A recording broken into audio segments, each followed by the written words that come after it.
How do we teach our kids virtue? I would argue that one of the best ways is through stories. But often it's really hard when we go to pick books and the books don't really teach virtue or have a purpose. And quite frankly, I'm not even enjoying reading them. But there are resources out there.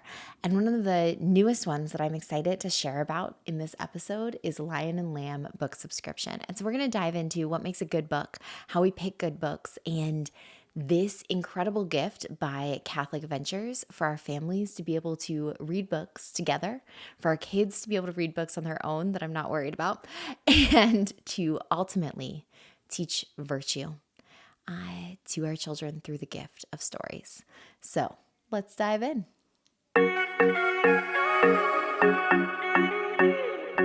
Jessica, welcome to the Catholic Link Show. Hi, I'm really happy to be here. For our listeners, this is going to be a really cool episode. We're here talking with Jessica Thorton, who's the content manager for Catholic Ventures, and they have put together a book box subscription called Lion and Lamb that we are going to dive into. She is, again, the content manager. She has a blog called the Catholic Book Review at blogspot.com. And she's currently living happily ever after in big Texas with her big family. So Jessica, could you maybe let's dive in a little bit of just where is the landscape as far as kids books, because I didn't really have any idea that there might be an issue until we started having our kids and we were walking into our library and they were just picking books off the shelves.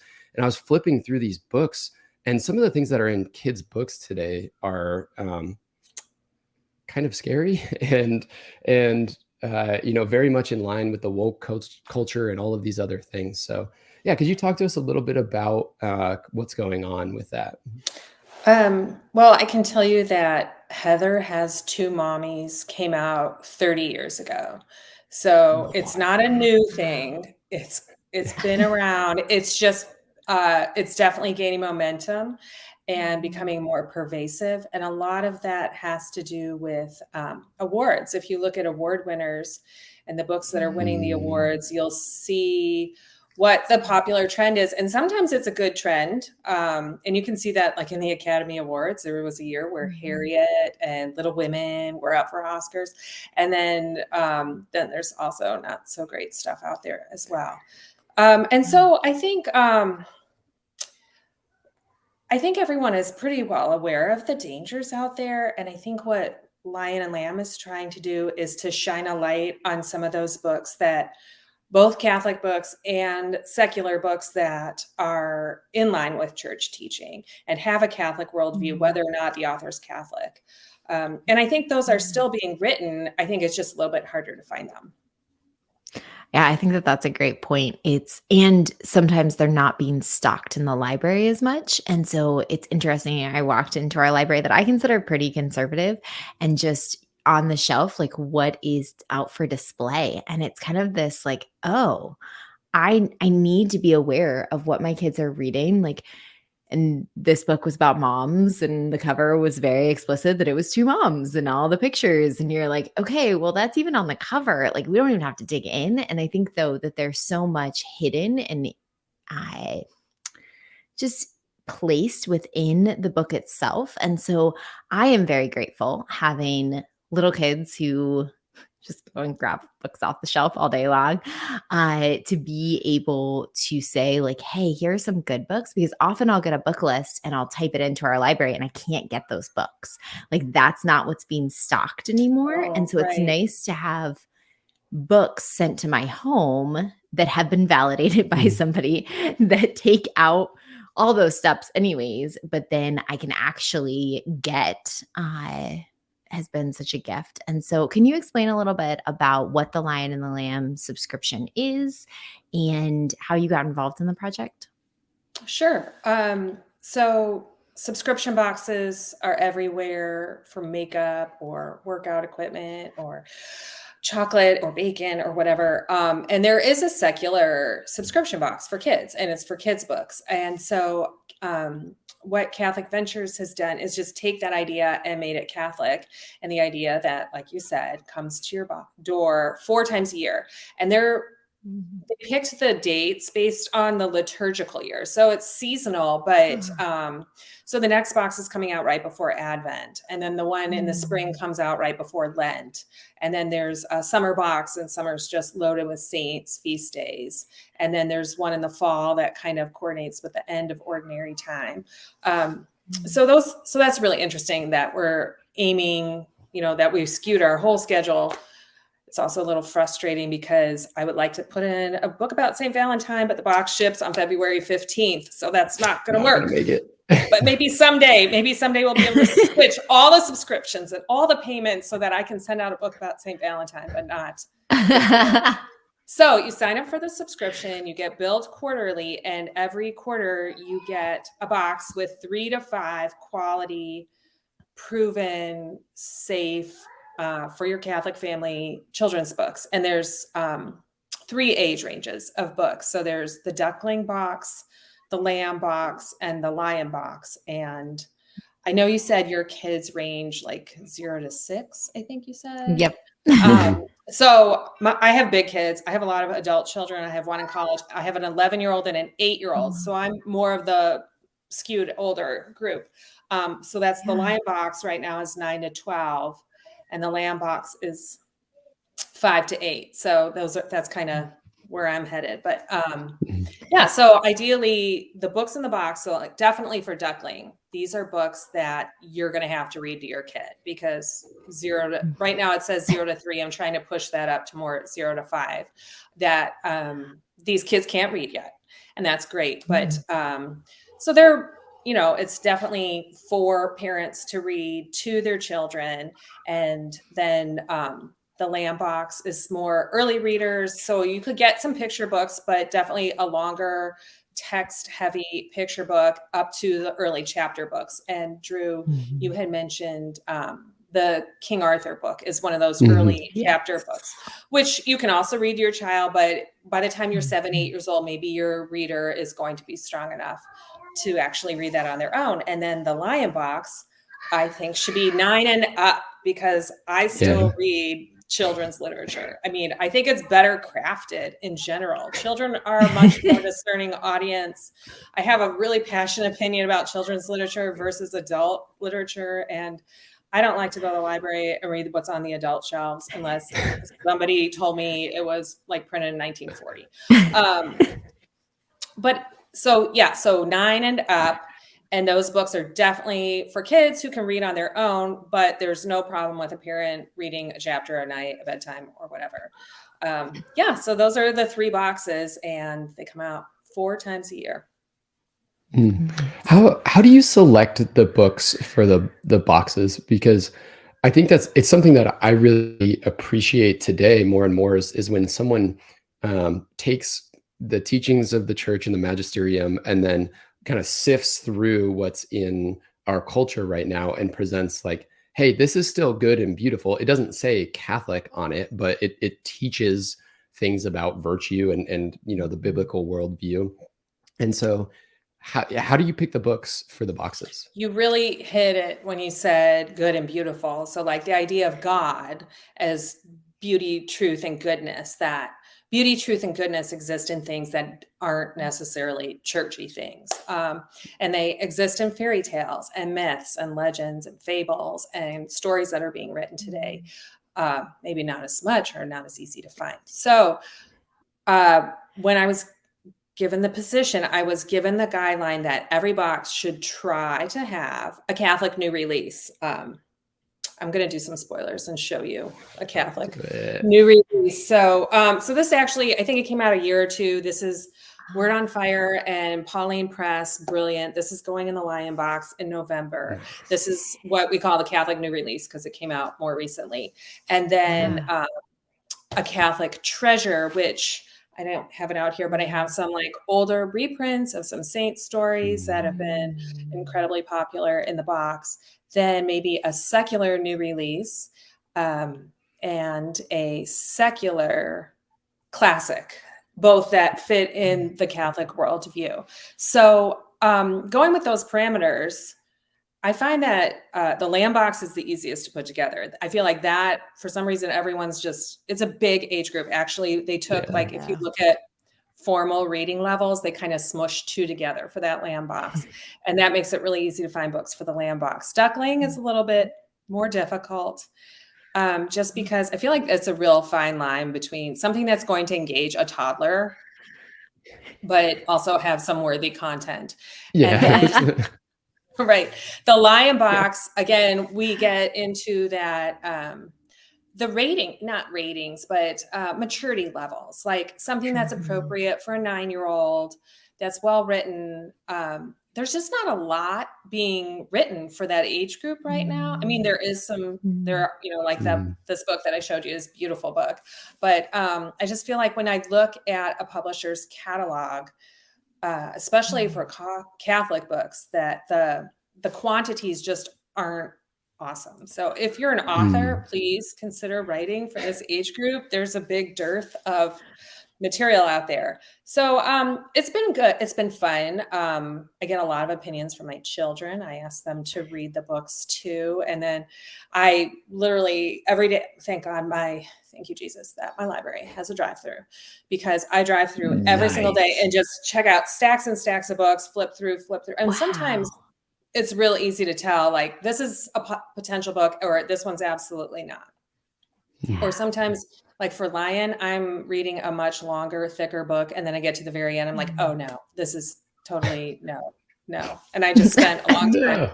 This was like a front runner until the very end, but and that's happened. So, but it's been fun, and I love to read, so that's been great. But I've always got one audiobook playing in the car, one propped up on my kitchen table. Yeah, so I'm hand picking the books. Yeah, that's really beautiful. And I appreciate that too, as someone who reads to our kids a lot, and we have younger kids, kind of the 0 to 6 age range, where I'll get done with a book and I'm like, what was even the point of that? Like, what, like there's no lesson. There's no, and not that books can't just be fun for the sake of fun, but sometimes you just read something to your kids and you're like, I would ask you a question about what you got out of that, but there is nothing to get out of that. Like, I guess we'll just move on. Yeah. So, and that was part of the book box as well. So we got to sample and we are grateful for it. But there were discussion. Oh yeah. Little handouts. And not that we don't talk with our kids, but it is nice to be like, oh, that's the intended virtue. And that's how we can expand upon it. And that's where we can take the discussion and then we can keep going. But just to even have that starting point of let's start talking about what we're reading, because my son just ingests books, but sometimes I'm like, did you get anything from that? And that's okay. Really, that's okay sometimes. Just, I mean, it is an exercise, so it's okay. I mean, and there's a place for funny, nonsense, silly books that don't have a point. There is a place for that in children's literature. And I feel like those are really easy to find. I mean, they come up in your Chick-fil-A meal every day, so those are pretty basic. Yes. Those are all good points. So when you read to your children, do you read one book a night, or do you just read multiple, like a chapter a night kind of thing? So it probably depends. Because we homeschool, we read a lot during the day, and then Jacob also does a lot of audiobooks. Which is more when he's ingesting. I'm like, did you actually listen? Oh, maybe you did. But the reality that we do both. He's listened to all the Narnias, but we're reading them right now. But that's one that I would read a chapter out of. Oh, right. But then for books, they typically each get to pick a picture book level. Okay. And now I'm getting more discriminating of that's really long, or if we're going to read that one, then maybe the 2-year-old doesn't notice that her book doesn't get read. But some of that comes into play. I also just wanted to hit on, because I think if I was listening to this, I'd be curious of a secular book. And I just wanted to, maybe it's a spoiler, it's already out, and I'm going to grab it. But The Empty Pot was one that Oh, isn't yeah. necessarily Catholic, but teaching the Right. virtue of truth in this. And so it exposes my kids to dynasties and empires and like an emperor and like all of these words that Geography maybe and we don't history. use, Right. geography and history. And, like, what's the difference between an emperor and a king, mom? And what is this? And why did different cultures use these different words? And to expand upon that. But ultimately, the virtue that was so strong in this book, and it's a pretty simple, easy, fast picture book that led to great conversation of telling the truth and being brave to tell the truth, even Right. though you feel like you're Right. going to be punished for What telling the a truth. perfect lesson for our time. I feel like Yes. a lot of adults need to hear this. Like, we need to speak the truth in our culture. That was an amazing pick. And that's under like a classic that's definitely been out for a long time. But just a treasure, just a real treasure that I was not familiar with that book either. But that was a great choice. And I don't know if it's something that we would have found or Yeah. picked, and so it was really cool to have that sent, almost like a recommendation where it's just like, no, these are 4 awesome books. Check these out, and I really appreciate that. I wanted to go back to go ahead.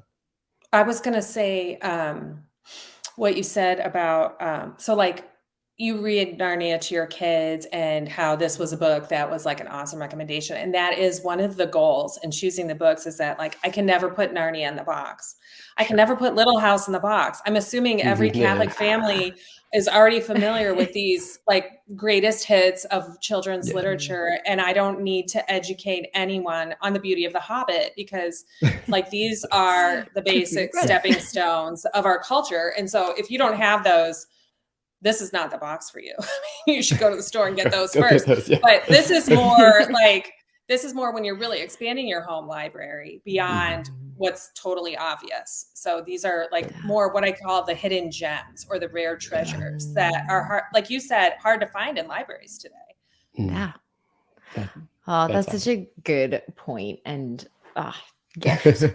I wanted to touch back on the Lion age group, like that 9 and up, because I think that, to me, and we don't have kids that age yet, but in working with friends and stuff, it seems like a really tough age group where they're kind of the preteen, so they're starting to grapple with these bigger questions in life, right?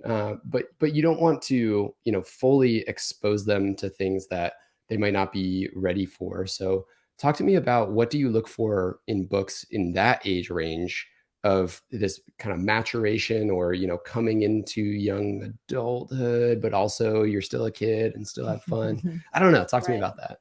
Well, that is a really interesting point. It's just everybody's child's different. And I complain to God all the time that I have 6 children. Every single one's different. Like, if you'd given me the same child 6 times, I would have gotten it right eventually. But everyone's different. And so some 9-year-olds are going to be very emotionally young. And I have a child like that, where certain things give her a lot of anxiety, especially big questions about death or hell or things like that. And then there are other children who are totally fine. I mean, as a child, The Hobbit terrified me. I thought like the trolls and these weird people and wizards and goblins, and this is really, really scary stuff. And some kids are fine with that. And I really think that's a very personal thing right there. So I can go with like in general, I think kids who are 9 to 12 probably understand poverty, death of a parent, tragedy, things like that, in the big scheme of things.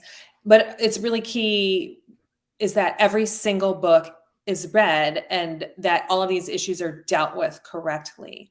Like, you don't want, one of the books I had to weed out was a secular published biography of Tolkien. And it was great. It highlighted his mother's conversion to Catholicism, Father Hilary's role in raising him.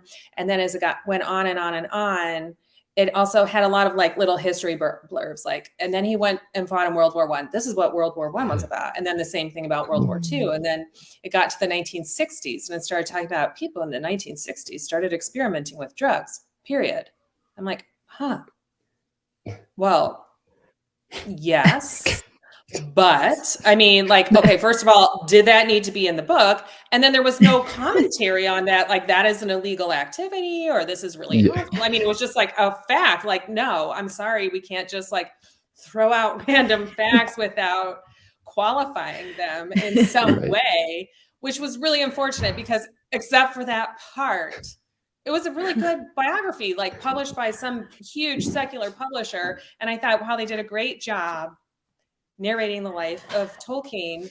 And then they had to put this historical spin on it and insert that just one line that isn't gonna, I mean, that's now I can't put that book in the box. So, but Drew, one of the other points I was gonna make about the maturity level is that the other difficulty with the lion box that's not really a problem with lamb or duckling as much is that it's not gender specific. So every book I pick has to appeal to boys and girls. Yeah. And there's this weird thing that librarians and authors know about. Girls will read books about boys and boys will not read books about girls. And I don't know why that is. Interesting. I mean, in general, you can hand a girl a book about a boy and she will give it a fair shot.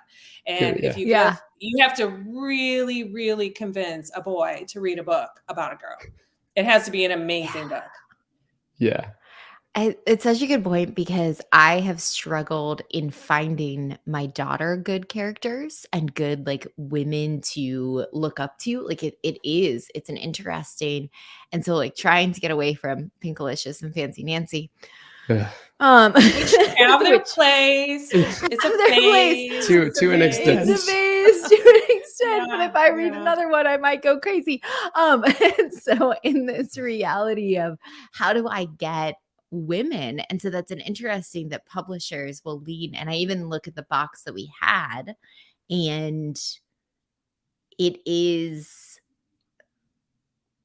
3 main characters were boys. King Arthur, the empty pot is Ping, and then Bleak the Beagle. Beagle's awesome. That was which is so good. I mean, they're on great adventures now, but this reality that, like so many of the main characters end up being boys. Yeah. Huh. What a tough job you have of having to like. Which I feel like boys are really doing themselves a disservice because my daughter who's 11 read a book for me from Pauline Press, another Pauline Press book. And it was a beautiful biography of St. Clare of Assisi.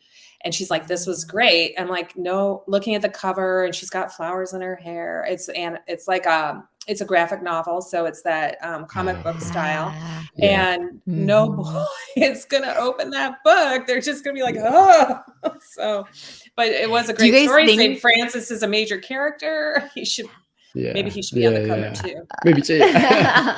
Do you think that you'll ever split it to have like a boys? I think that's a potential. And a girls box? I would love to split it. And definitely there's tons of crossover. I mean, tons and tons of Snape books. And this book, brilliant, about the scientists. It features so many married couples and female mathematicians and scientists and saints as well as men. And it was a great book. And this definitely will appeal to boys and girls equally, as well as most, I would say, well, everything that goes in the box has to, but most stories do. It's and I am putting a book in the Lamb box in November, and it's called I don't want to tell you the name of it. I don't want to spoil it, but it's about a girl. It's about an incredibly courageous and heroic girl who does mighty things. And it's a great story. And I think that with Duckling and Lamb, especially if your kid can't read yet, like they're going to have to sit there and whatever it is what it is. Like if you're reading a story, they probably are going to listen. So this is a fabulous story. My family's loved it for years. And I don't think that the boys are going to have a problem with it. But I think it's not in the Lion box either. So. That makes sense. It does. Awesome. Yeah. Any other thoughts or things that you wish our listeners should know about Lion and Lamb? Yeah. So 2 very difficult things about choosing the books. people suggest amazing books to me all the time. I just had dinner with a friend of mine over the weekend. She's the director of a Catholic preschool program. She's incredibly well-read. She has 5 well-read children, and she kept spouting title after title on all these great authors like Hilda von Stockham, great classic children's writer, out of print. I cannot get those books, and I cannot get them in the quantity I need to fill the subscription box. So that's another idea bouncing around in my head, is that there's all these out of print books that really need to come back into print, or even things that it's just, when you said it's hard to find it at your library, I am like a whiz at World Catalog and Interlibrary Loan. And sometimes I'm getting like, the Brigham Young University in Utah original copy, like wrapped in rice paper with like, please wear gloves when you read, because some of these books are rare, and they are like worth a ton of money because they are so rare. So that's been one problem, is out of print. And it's kind of heartbreaking every time I run into some beautiful work of fiction that's no longer being published. But the other one is our distributor. We work with a distributor. And so frequently, especially if it's a Catholic publisher, we could go directly to the publisher and say, we're going to need X amount of this book for our subscription box. And then we work with a secular distributor, and some of tiny publishers just aren't carried by the distributor, or not in the quantities I need. So it's a real tricky, like, oh, this is a great book. Oh no, they only have 23 copies, and that's not going to work. So those are the two kind of like if I'm throwing a bowling ball, those are my gutters, like out of print and in stock. Like I just need it when it all lines up perfectly. There's like an explosion at the end. We get it. So that's So that's what I negotiate when I choose a book for the box. Yeah. Well, many prayers that some of those can come back into print. Maybe you can help bring those to light with some good Catholic publishers. That would be great. And then I am curious, before we drop into the lightning round, maybe 2 questions. Number 1, what is the name of the St. Valentine book? Oh, it is. It can't go in the box.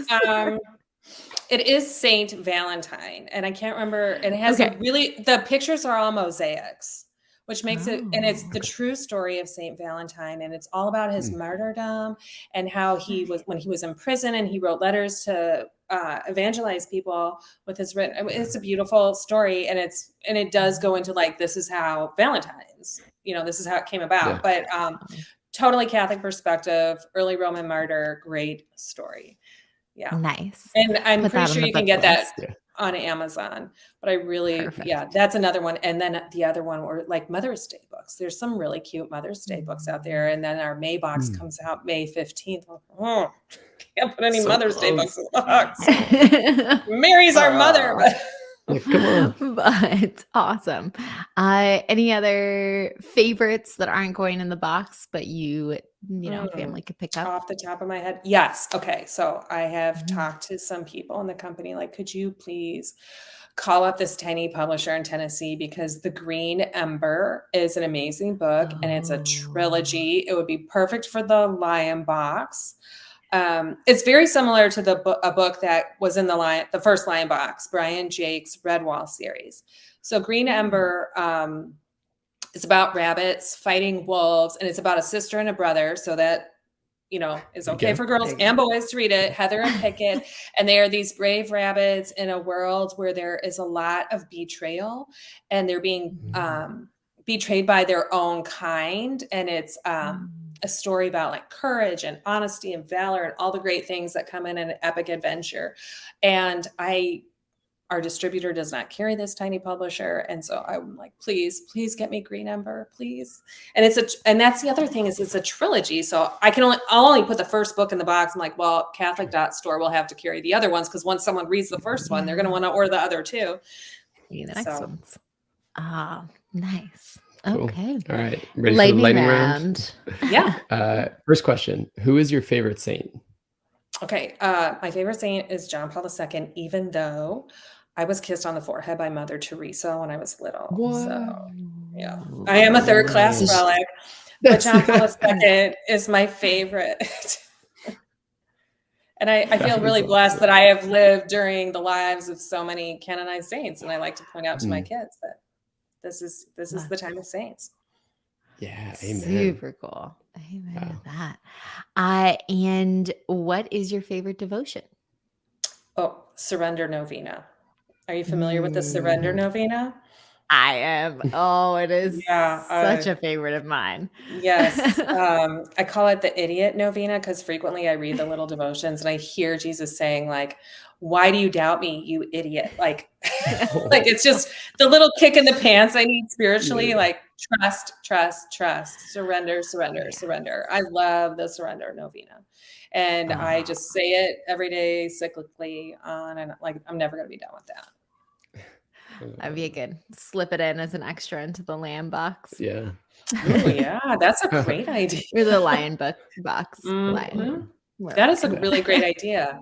So yes, so other add-ons. I know I'm taking out your lightning round. No, send it. So the stickers and the discussion questions. So I do have ideas for other things to put in the box. I'm just not like, I don't know. I work with a lot of men who aren't exactly super receptive to my ideas about like ideas for liturgical living. One of the books coming out is about St. Martin de Porres and the mice. And I years ago made this little recipe where you take 2 Hershey Kisses and then like a little piece of, you make little mice with little almond ears. And we did this on the Feast of St. Martin de Porres. And I thought this was a really cool thing. And somebody's like, well, it's not a craft box. And I don't know, we want to put recipes in the box. I'm like, okay, well, I just thought it would like enhance. So, you know, I'm still pushing my own personal agenda here, but things like that, coloring pages, coloring bookmarks. The stickers are a huge hit. We had a complaint that there's not enough stickers for people with multiple children of that age group. So that we were super blessed. There were 3 stickers. We have 3 kids that would notice. Perfect. And it was perfect. Yeah. It's perfect. Yes. There would have been a riot. And I think we're going to get back away from the shredded paper. I think people were a little bit the shredded paper. Whoa. It's pretty. It was all over my living room too. Good point. These are all valid feedbacks.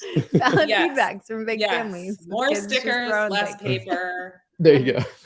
Yeah, and the discussion I like questions. Yes. Crafts. I thought like a craft idea would be neat. I think that's great. Not this year, but maybe even like cut out Jessie tree ornaments or the like things that we can put in the box that are easy. We don't want to make extra work for parents. I mean, this is not a project. Yeah. There are project subscription boxes out there. This is not that. Right. Got it. Well, for what it's worth, you have our vote. So okay, good. Cool. Oh yeah. What's my next question? Okay. I would say last thing would just be where can people go to find out more about Lion and Lamb and even just all the stuff that you have going on? So Catholic.store is the place to go. And there's a big Lion and Lamb page on there. And you can sign up for your subscription. And it is ongoing. And I think it's a really good Christmas gift. And if you really just want to send the Christmas box, you can cancel. I didn't tell you that. And I think one of the really thoughtful things that the creators of this box decided was that if you do get a book in the box that you already own, you can return just one book. And people have returned just one book. I think only one person has. But so if there is a book that you get the box and you're like, oh, shoot, we already have this super awesome book, return it. And you get to keep the rest of the box. So I feel like that made it super flexible for people. And don't worry, I won't ever put Narnia or Little House in the box. But they are good books that we recommend that you read. Well, thank you so much, Jessica, for coming on, for talking about this, for taking on this project to bless families who need these resources to teach virtue, to help stories make that come alive, because I think that's where we learn best. Through stories. And it's such an important gift to give to ourselves and to our children. And so as we are in the very read aloud and hope to continue reading aloud to our children for the long run that these are gifting our entire family. So thank you for your work. Thank you Oh, for coming on to the show. thanks for having And me. yeah, to all of our viewers, God bless, and we are praying for you.